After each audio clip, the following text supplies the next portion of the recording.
Now the last one is what the glycerol I told you. This is what will be the IUPAC name of this compound. IUPAC name will be, it is propane. We can understand 3 carbons are there and each one is containing 1 hydroxyl group. So it will be propane. First of all we will write propane. E is there. See, E is there, and after that dash, then the position of the functional group, that is 1, 2, 3, then dash again triol, as it is started with the T, not any vowel, that's why E is not omitted. So these are the way to name this alcohol.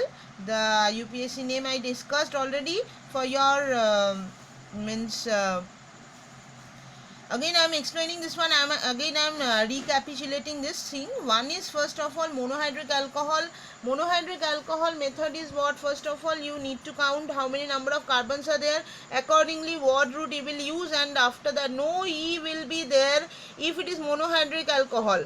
Then directly we will add OL for this, and then the common name I already said. Any group is having the two same group is known as the iso, and if it is number in this compound, if the number of carbon is 3, then it is isopropyl. If the carbon is containing 4 carbon, then it is isobutyl alcohol, common names.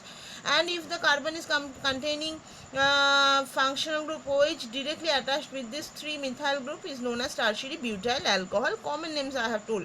And what are the UPSC method I said you. The functional group, with the carbon which contains the functional group is always numbered as the the least number will be given. The carbon which contains the functional group will be given the least number. Like this way we will count the chain, name chain, and if there is anything in the substitution in the chain, then we need to write down this substitution also.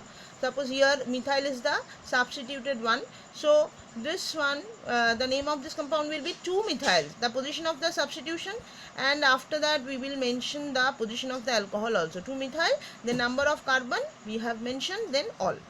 Fine. So these are the method of monohydric alcohol IUPAC name.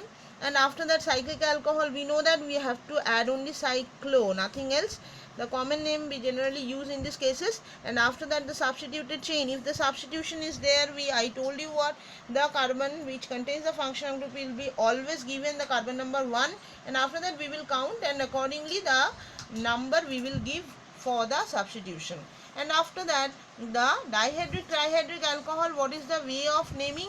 I said you that the number of the same way, the number of carbon atoms, how many are there, accordingly we will give the word root, and after that we will write how many number of hydroxyl group, accordingly we will add diol or triol. But what is the speciality in this case?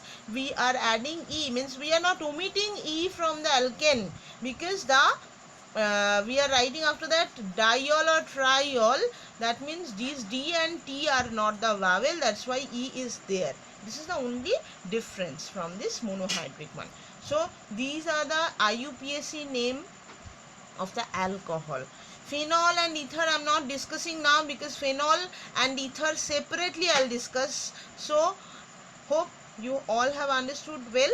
If you don't have any you have any doubts, actually if you have any queries, please write in your group. I'll try to solve those all. Thank you class.